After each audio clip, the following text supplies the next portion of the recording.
So today we're going to look at what possibly is my favorite episode of The Chosen. It's a really, really tight race up there, but Season 2, Episode 2 is very, very good. And it introduces some of the most important characters from Season 2 as a whole. That would be Philip and Nathaniel. In today's episode, we're going to focus entirely on Nathaniel, what scripturally is behind this Nathaniel being a disciple and what happens with that. Why is his name Nathaniel and not Bartholomew? We'll kind of get into that a little bit. But also we're going to talk about the understanding of Jacob's ladder and how that connects to Nathaniel and to Jesus and all of that stuff as well. I wonder if there's some things in here that maybe you didn't catch when you're first watching the show. So let's start off with Nathaniel back in his hometown of Caesarea Philippi, as he is an architect and as we're introduced to him for the first time. So let's jump in. Here we go. I need the seawater for the cement, Leontis. It will take 3 days. You can't stop construction for 3 days. Is it because I'm Jewish? No, Nathaniel, it's not because you're Jewish. I've been telling you, and anyone I can get to listen. I even told the prim, I need that salt water or the cement won't set to full strength. So what we're seeing here is Nathaniel in his job, okay? He is in Caesarea Philippi, and he is an architect that is working for the Romans in Caesarea Philippi. Remember, Caesarea Philippi is a Roman city. Now, we don't really see Caesarea Philippi again until much later in the series. However, here we're introduced to it for the first time, and Nathaniel being a Jew, it's very uncommon for him to be in this position of power. For a Jew to maybe help build something or to be a servant or to do different things within a Roman city would be pretty normal. But for him to be an architect here in a position of power, in a position of authority, someone who obviously is really intelligent in what he's doing, this would have been very uncommon during that time. Now, I will say this is not something that's coming from the Bible. We don't know basically any of the professions of these apostles other than the fishermen, right? So all of these other, and Matthew, tax collector, and Simon the Zealot. I guess those are the ones that we know. But beside that, we don't really get an idea of what any of these other apostles do for work, or if they were even working, or what their father's trades would have been. All of these different things are kind of lost to us. We don't really know. So Nathaniel, again, is having a question answered through the Chosen, right? But this isn't a biblical thing that actually happened. It's just a way of them telling the story here. Which is an amazing way of telling the story as well. So we see him here as he's working in a Roman city. So we have to remember his spot here is it's pretty contentious overall, and he's going to have to put forth a lot of leadership in order to make even a dent in understanding, making people understand who he is, basically. Seawater's heavy. It's hard to move. Understand? Plans are hard to draw, bedrock hard to reach. It's all hard. But your incompetence is making it harder. Careful. Hey, I'm just telling it like it is. 3 days, Nathaniel. You're in no position to make demands. You're lucky enough to have That's this why job. I have to demand what I need, Leontis. Do you know how hard I've worked to earn a Roman commission? As a Jew. You're a child that skipped the line. The men don't respect you for that. Skipped the line. So he's calling him out here, basically saying, like, you're not supposed to have this job. You're someone who's less than, that is given a position of authority. They don't respect you here. Just because I was smart enough to go to school instead of getting mud. 20 men show up every day. Who cares what they think? I care.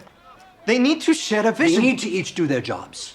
The day laborer, the craftsman, the foreman, and the architect. Yes. In concert with me. Who do you think you are? I am the foreman here. You think that if everyone would just do it your way, that it will all turn out? I do. So this shows us a lot of who Nathaniel is, right? We see that he's obviously extremely confident in his ability. We see that he's extremely confident in who he is as an architect. And he wraps his whole identity around being an architect, which is going to be a massive part of this episode. We see that he is coming into a Roman official, right? Someone who is the foreman of this project. They're supposed to be working together, and he's not listening to Nathaniel. He's not listening to what Nathaniel needs. And because of that, there's going to be some issues here, right? But Nathaniel obviously is really struggling through this time because he's not being heard by the people that he's supposed to be working with. And so there's no respect there. There's no care for what Nathaniel sees as the most important thing that he's doing. These buildings to him are not just buildings to utilize for different things, but they're works of art. they are his identity. They are his life. And it's what kind of molds him into who he is. This episode in particular, as we watch through the rest of this, you have to keep in mind that Dallas is writing a lot of himself into Nathaniel specifically. Dallas in the past was very, very confident of himself, and he would say even partially arrogant at times. And yet there was moments where he really felt like God was leading him in this direction to do these certain things, but then everything came crashing down when he had a failed project before the Chosen even was in existence, right?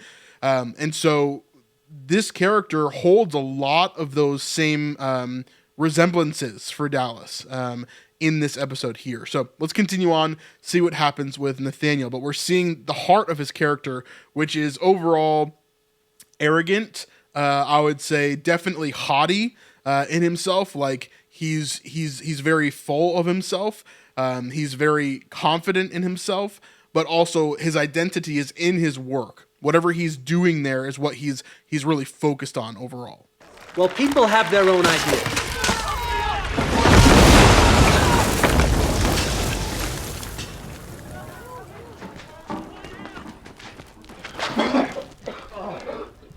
Phineas! Marcus, we need help! You're ruined, do you hear me? It's over! So let's connect the dots here of what's happening, right? In the first part of this episode, we see Nathaniel asking for seawater, specifically for the cement to harden as it's supposed to. It seems as if the foreman has not been listening directly to Nathaniel's instructions for what's been going on. And so because of that, the structural integrity of this building seems to have fallen apart and now either hurt people or killed people or whatever else. And Nathaniel here, of course, because he's the Jew in the situation, he's the one that's going to get blamed for all of this. It's his fault because he's the architect, and the architect plans obviously didn't work. When in actuality, it was most likely the foreman or someone else that's kind of wanting to skimp on the transportation of the seawater and different things like that. And so he's definitely getting blamed for this, and his life is essentially over. His career is essentially over right here. So we see that play out. Now, next we see Nathaniel show up in a bar. And I love this scene here between the bartender and him as well.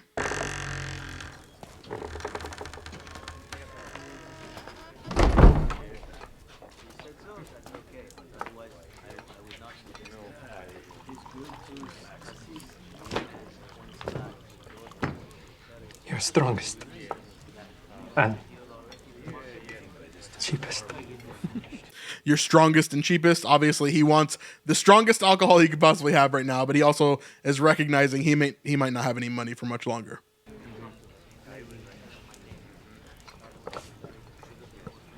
Is something wrong, friend? Yes.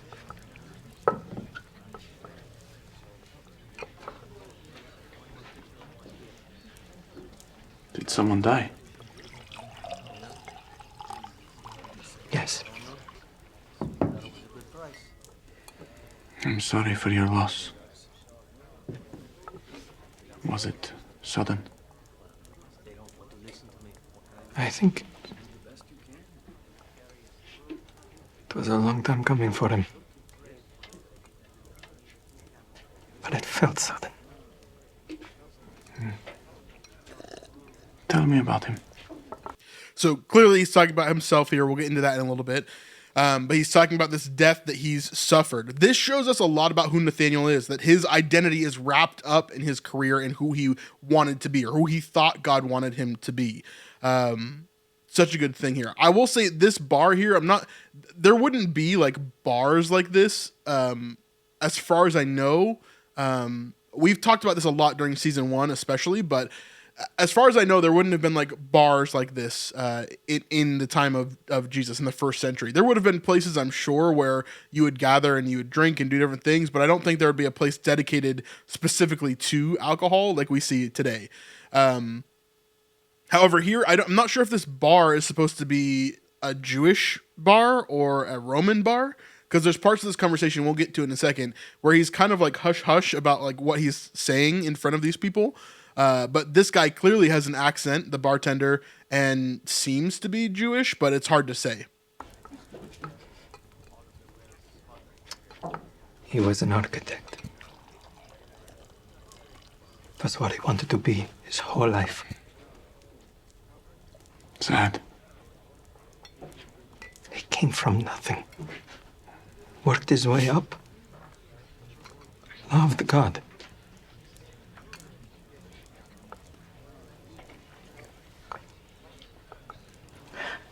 He wanted to build synagogues eventually.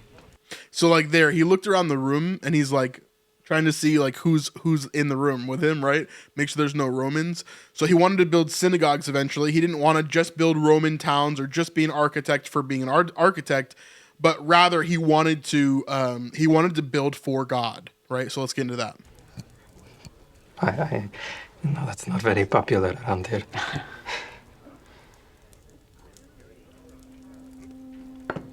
One with colonnades that sing. Parapets that practically pray. I love that piece of writing there, that alliteration. Parapets that practically pray. It's just showing the passion that he has for what he wanted to do here. Vaunted halls that draw the soul upward to God. That's what God made him for.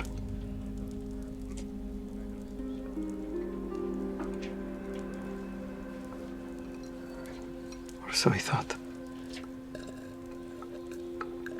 He sounds like an ambitious guy. What did he die of? Hubris. At least he's self-aware. Obviously, we're going to learn about Nathaniel and his character, but Nathaniel is the bluntest character in The Chosen. He just says it like it is, and he is not a deceiver. There's nothing that he says that is a lie that's coming out of his mouth. He's just straightforward. Even if he could be wrong about something, he's telling what he believes is the truth, right? And so throughout all of this series, you're going to see him questioning certain things. You're going to see him kind of walking into situations and being the guy who's calling out the things that are weird. And so here, again, he's doing the same thing, even talking about his own death, so to speak. He's saying that he died of hubris. It is his own fault. And so we see that he's not pretending like it's something else. He's not trying to blame it on the foreman, even though he probably could, right? He's not trying to blame it on the builders. He's not trying to blame it on anything else. He is taking responsibility for what happened there, and that it was his own hubris that got him into that situation in the first place.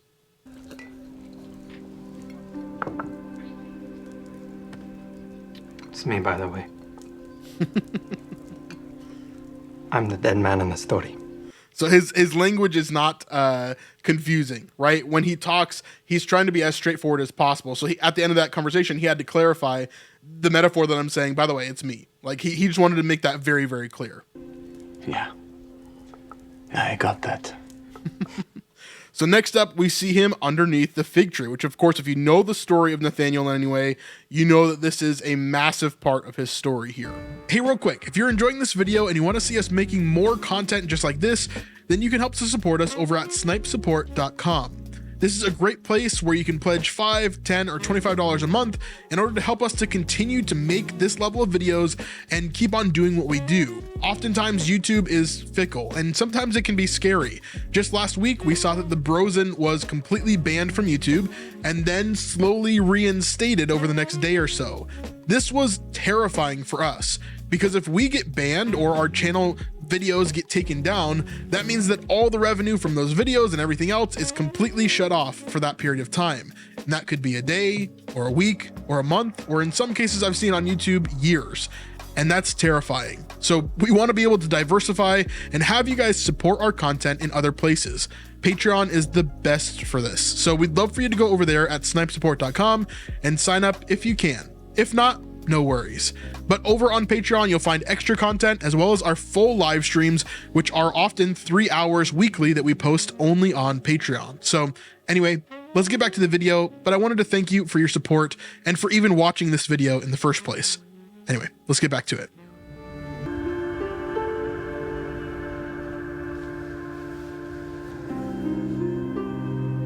I think that theme right there too, musically, the dum dum dum dum, it might be Nathaniel's theme, because we've heard that pretty much throughout this whole section. Every time Nathaniel pops up, we hear that musical theme, but there's not a lot of moments in the show where it's just Nathaniel having like an intense moment that needs to be pointed out. So I don't think we hear that theme very much throughout the rest of the series. There are some other themes that we definitely hear, particularly when it comes to Jesus or Judas or some different things throughout the series. However, here we don't really hear too much of that.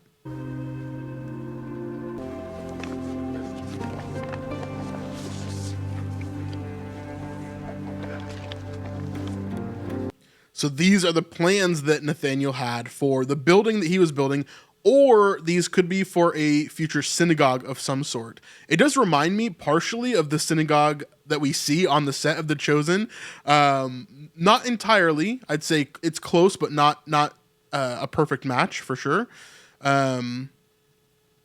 It looks similar to the temple, for example, like on the top parts, the arches and the pillars and the rounded bit there.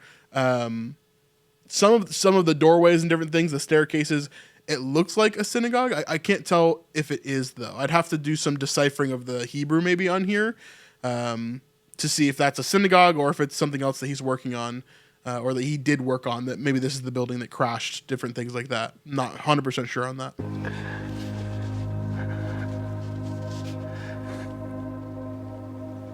This was done for you.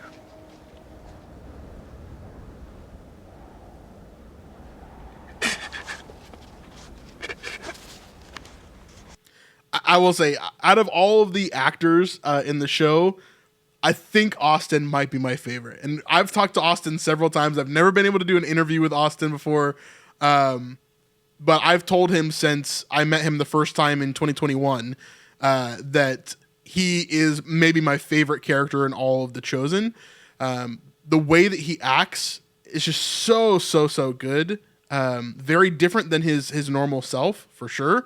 And him playing into Nathaniel is it's just beautiful, especially these scenes here, but even later scenes, even when he's doing small moments, even when he has these funny little kind of like, deadpan kind of moments within the show.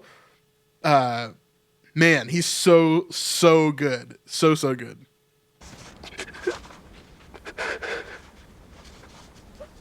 Blessed are you. Blessed are you, Lord our God, King of the universe.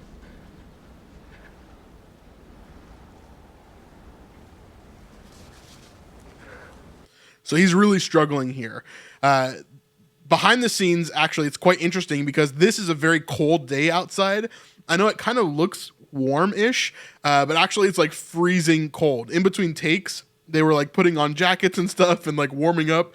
It was very cold. And so you have in between takes, he's like putting on jackets and taking them off. And Dallas is also coming up to him and giving him advice for these different scenes. Now, this scene in particular is one of the most closely connected scenes to Dallas's own story, where he had a movie called The Resurrection of Gavin Stone that just flopped. It did not do very well, especially not up to the standards that he wanted for it. And so because of that, he was thinking, oh, well, I just went from a director that had an amazing future, that was really bright looking, all the way to now I have no future and nobody's ever going to want to work with me again. Obviously, that was not the case. Obviously, that's not what God had in mind. But this is how he felt during that time, that he had lost everything, that his identity was in being a director and being loved and being pursued by these actors and different people and different organizations. And so when he lost that, his identity was just gone. And that's what I love about this episode in particular, is that it's such a real story of Nathaniel dying, right? It's not just that he is sad. It's not just that he's hurt, but Nathaniel saw himself as an architect. He said, I am an architect, right? And so because of that, when that piece of him died, he felt like all of him had died. Like there was nothing else to him that was worthy or valuable or good enough. And so I've seen this so many times throughout my life with friends and family and people that I've grown up with, who have found their identity in different things. We're seeing this now currently, right? In 2024 and beyond, we're seeing this currently with hundreds of thousands of people, right? All across the globe who says my identity is this or my identity is that, right? The LGBTQ community and all that kind of stuff, right? We're seeing a lot of this go on all over the world. We have identity politics. We have identity like confusion, right? And so people fight this every single day so that if they're not connected to that thing that they identify as, then their life begins to crumble, right? Depression starts to come in. There's different things that happen. But the interesting thing about all of this is that like none of that matters whatsoever, right? It doesn't matter that that I live where I live, or I'm associated with who I'm associated with, or I do what I do, right? Those things are important, yes, but they are not the end all be all. Our identity cannot be wrapped up in that I love to drink tea, right? My identity cannot be wrapped up in the fact that I'm a YouTuber or that I talk about The Chosen, right? My identity has to be wrapped up in God and that I am a child of God. And if it's not wrapped up in that and that alone, then everything else is just, it falls apart so easily. And it's really, really dangerous because you can easily just walk away from God if your identity is not found in that. And so that's what we're seeing here with Nathaniel. We're seeing him as his identity is dead and he doesn't know what else to do. And while he loves God, his identity was not and is not here in God. And so there's a fracture here in Nathaniel that he's trying to figure out. Hear Israel, the Lord is our God. The Lord is one. So right there, he says the Shema. So first of all, we heard him say, blessed are you, Lord our God, King of the universe. And then he doesn't finish that prayer, but then he continues with the Shema. Hear, O Israel, the Lord is God, the Lord is one, right? And so now he continues into some other verses as well that we'll pull up here.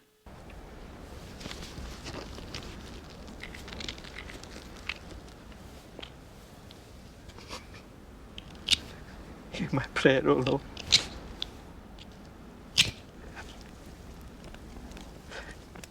Let my cry come to you.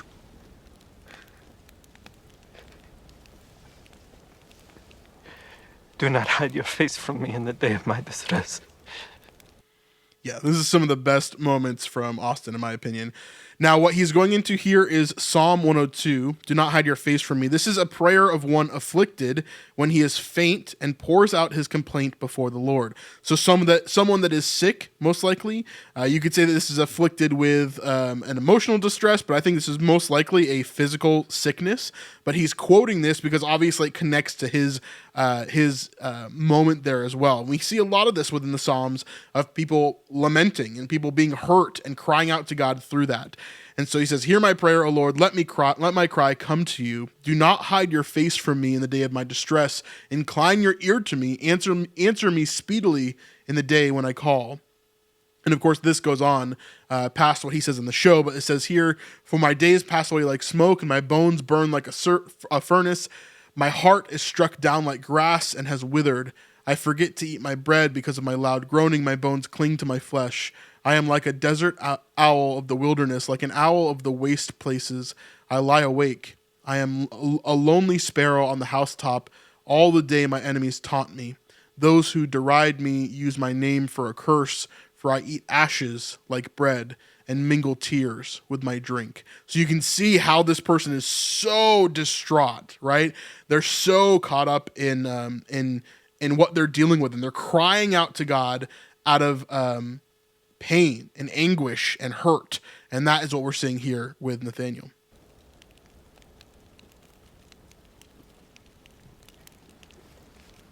Incline your ear to me. Answer me speedily in the day when I call.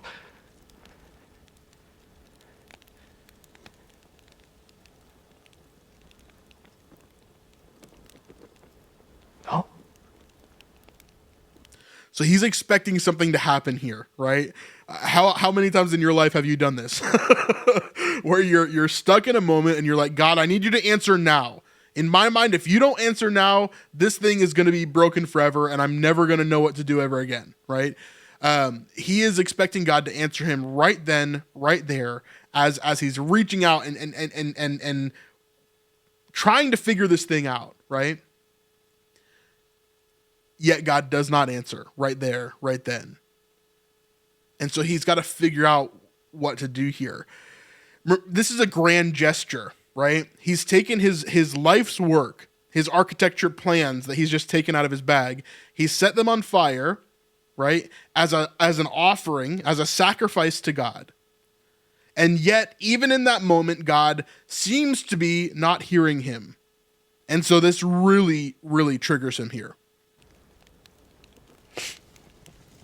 This was done for you.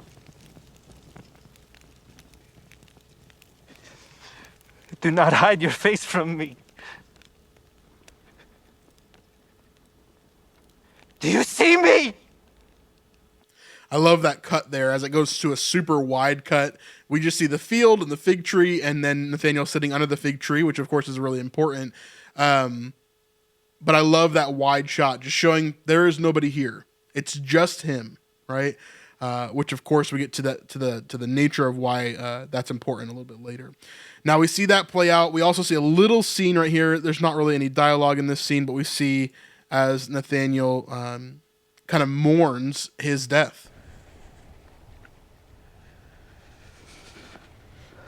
So he takes the ashes. And again, we hear that same music there. Dun, dun, dun, dun.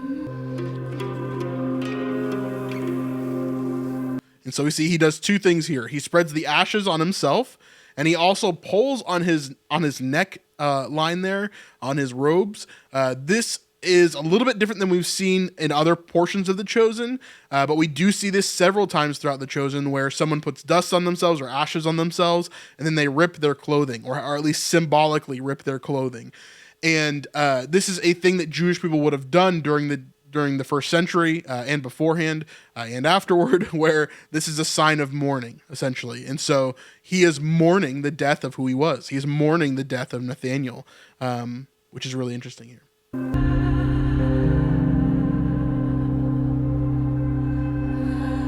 And then he gets back up and he goes back home.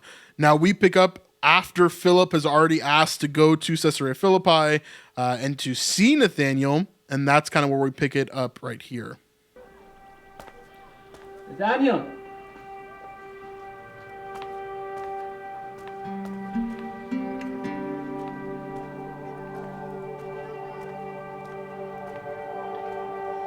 So we see he's obviously had a pretty rough night, for sure.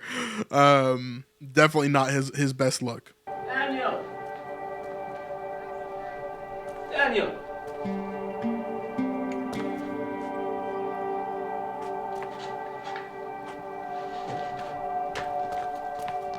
Hey. Hey. Are you sick? What's going on? Philip? Yeah. Why are you in bed?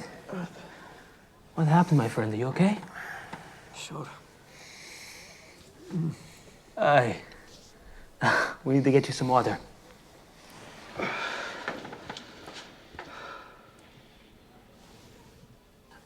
I am truly sorry, my friend.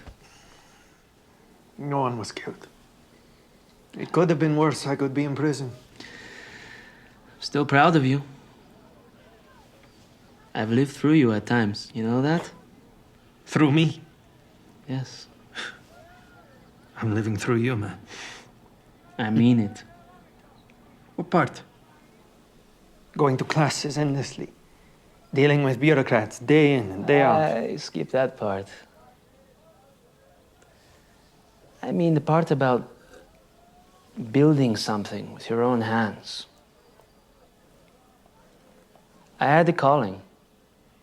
I don't regret it, but while you were in the city being validated by top professionals, I was in the wilderness. It's a lot of yelling. You know, we'll talk about this in our Philip episode, obviously. For those of you that are caught up with the series and you're on, seasons 4 and 5, you know that Philip actually got replaced. This is Yoshi here. He got replaced by Reza, who is our new Philip in seasons 4 and 5 and so on. We have never seen Reza in a situation like this yet.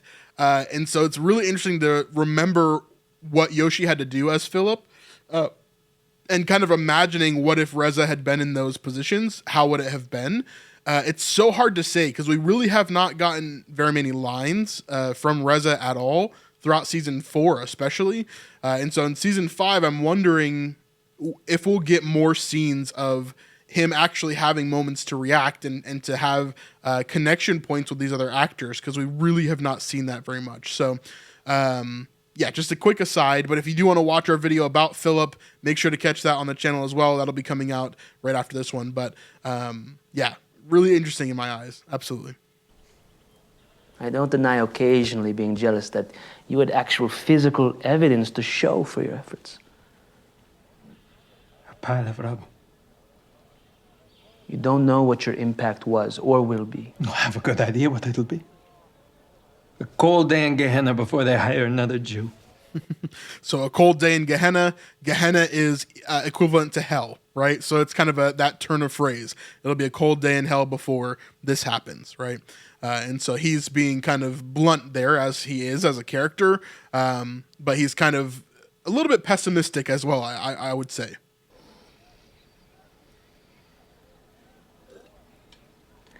I thought I knew where God was putting me too.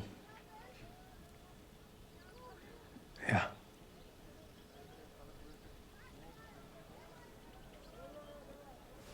So what are you doing here?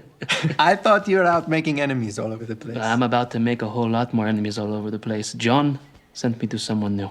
Oh, you sure know how to pick 'em. He's not just anyone. That's what you said about the baptizer. And I was right. But this is more. This is who the baptizer has been preparing us for. Nathaniel. He's the one. The one.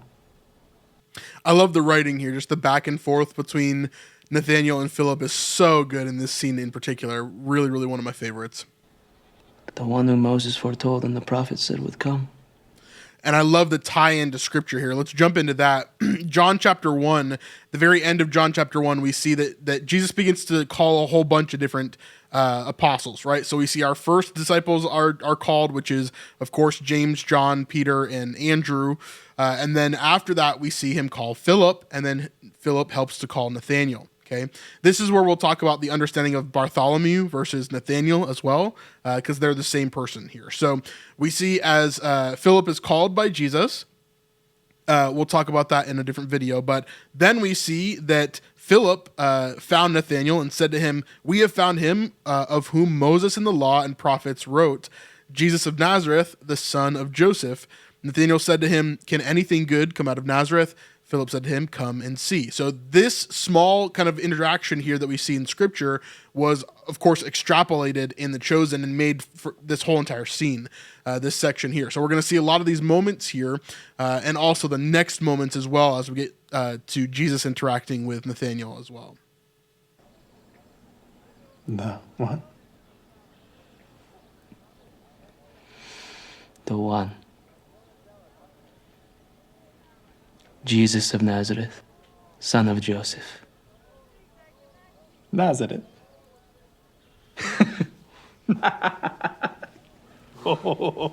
Can anything good come out of Nazareth? Now, this was a turn of phrase during the first century. Imagine the worst city that is in your area, right? This is what Nazareth was seen as for the most part. It was seen as a very poor, very underserved, very underdeveloped kind of area. And so many people would have made fun of Nazareth during that time. And even here, Nathaniel makes fun of Nazareth, saying, "Can anything good come out of Nazareth? Is anything even worthy of coming from there?" And this is one of the points that the Pharisees would argue as well, is that Jesus comes from Nazareth. Isn't the Messiah supposed to be coming from Bethlehem, right? And so obviously Jesus was born in Bethlehem, then went to Egypt, then came back and went to their hometown of Nazareth with his mother and father. And so it's interesting here to see some of that first century stigmatism that is there. Come and see. Oh, And there's the infamous come and see, which of course in the Chosen realm has turned into a lot of different things, including its own company, right? little dump on a craggy hilltop. I'm serious. No paved roads, no public buildings. They barely have a synagogue. You can't. You really can't. Hey, I'm just telling it like it is. Why can't I do that? Because you're mean. The families, illiterate day laborers and peasants, by the way, sleep under the same roof as their livestock. Listen to me. Honestly, Philip, saying the one is a Nazarene is practically heresy. Just come and see. What? You gonna be late for work? Wow. That's dark. I think out of anybody in the show, these two feel more like friends than I think almost anybody else. Like I'm thinking of like Big James and John. They're super close with Peter and Andrew, right? Simon and Andrew in the show here. But we don't really see them do things like this as much, right? Like we see some like contests of strength and different things like that within the show. But as far as like a friendship, like this feels like the writing here is maybe the tightest in that realm. There are obviously other moments in the show that are really, really good, but for me, this scene in particular feels like one of the best kind of friendship moments in the entire show. So dark.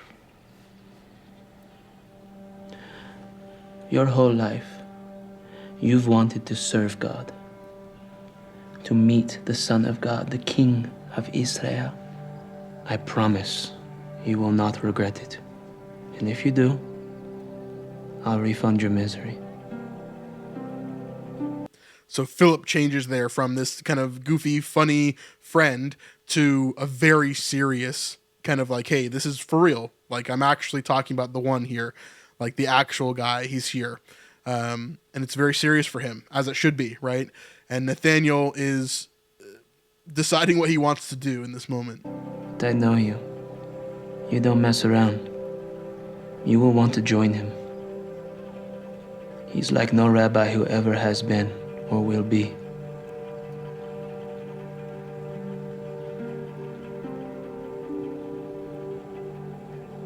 I've never seen you talk like this.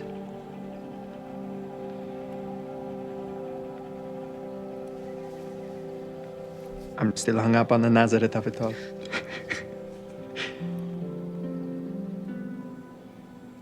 Come and see. So then we fast forward to nighttime, and we see that Nathaniel has his first interaction with Jesus, which again follows scripture really, really closely. And there's a really cool thing that I'm going to deep dive into in terms of scripture that Jesus is connecting here that is so just amazing to me.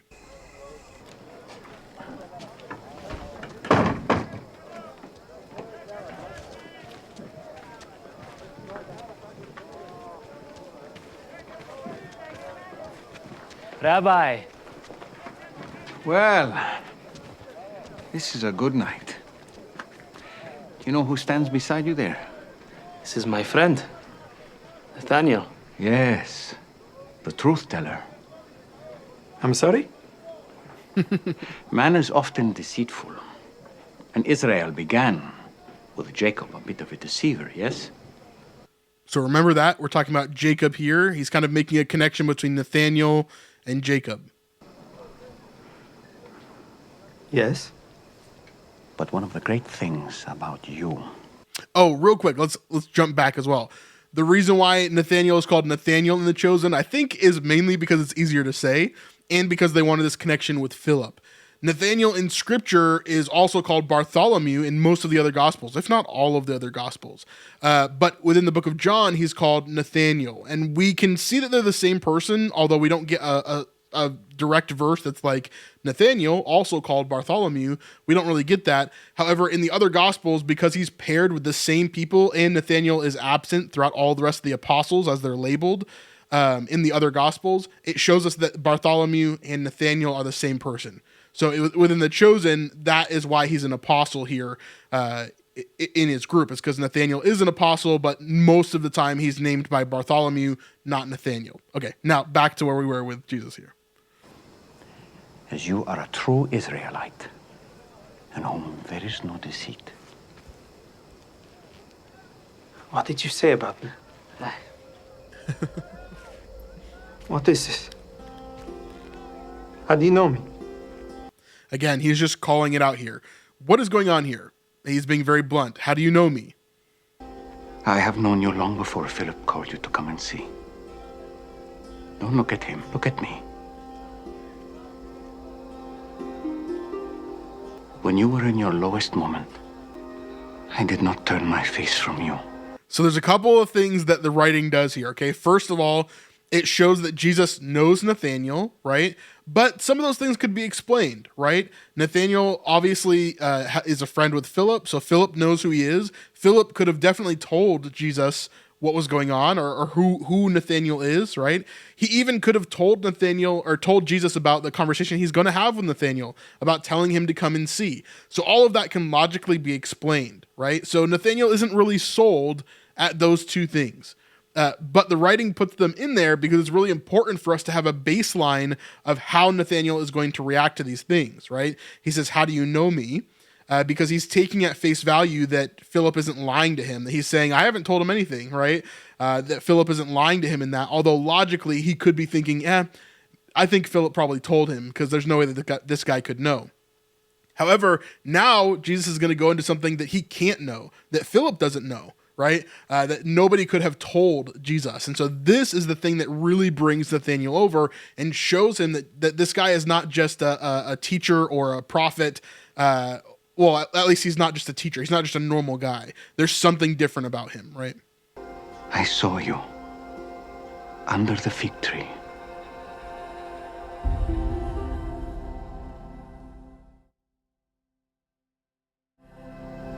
Rabbi. There it is.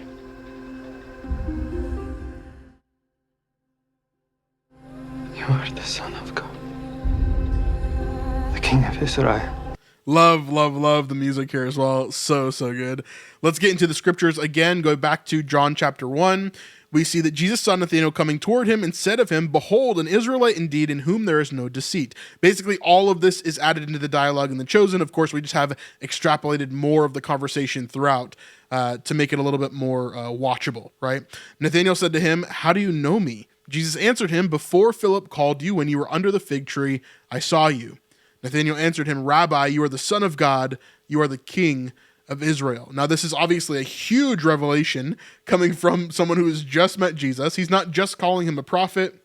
He's not just calling him a good teacher. He's not just calling him the Messiah, but he's saying that he is the Son of God, right? This is a very big declaration. On top of course, being the King of Israel, which connects him to the Messiah, which connects him to the line of David, all of that kind of stuff, okay? Now, remember what we said about Jacob, because that's going to come up here next. I knew it. Well, that didn't take long. He doesn't mess around. Because I said to you, I saw you under the fig tree. You believe? You are going to see many greater things than that. Like Jacob, you are going to see heaven open and the angels of God ascending and descending upon the Son of Man. That's me, by the way. So a nice callback to what Nathaniel said earlier.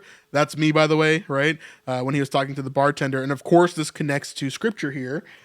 We see that Jesus answered him, "Because I told you I saw you under the fig tree, do you believe? You will see greater things than these." And he said to him, "Truly, truly, I say to you, you will see heaven opened and the angels of God ascending and descending on the Son of Man." So what is he talking about here? Are angels going to use Jesus as a teleportation device to go from heaven to earth? Well, sort of. Not really, but this is a callback to Genesis, okay?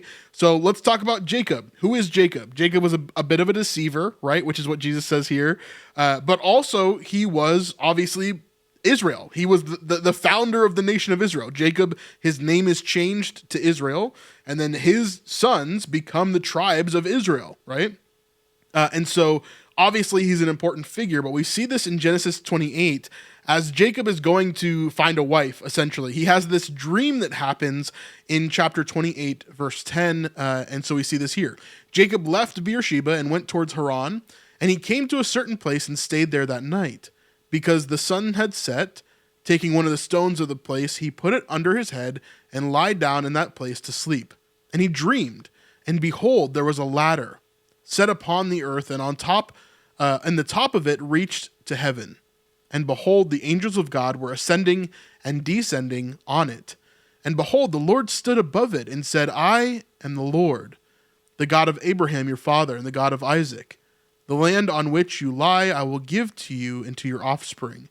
So he has this dream where God is speaking to him, but the visual nature of the dream is that there is a ladder that goes from earth all the way to heaven, so much so that it is connecting heaven and earth, and angels are ascending and descending from heaven to earth and from earth to heaven. So there's a connection point here, right? Now in John, Jesus reveals the truth of his nature as well, connecting this story of Jacob to Nathaniel here. He's saying, I told you I saw you under the fig tree, so you believe. You're going to see much greater things than these. In fact, you will see heaven opened and the angels of God ascending and descending on the Son of Man. So that ladder is now equal to the Son of Man, meaning that Jesus will be the thing that connects heaven and earth.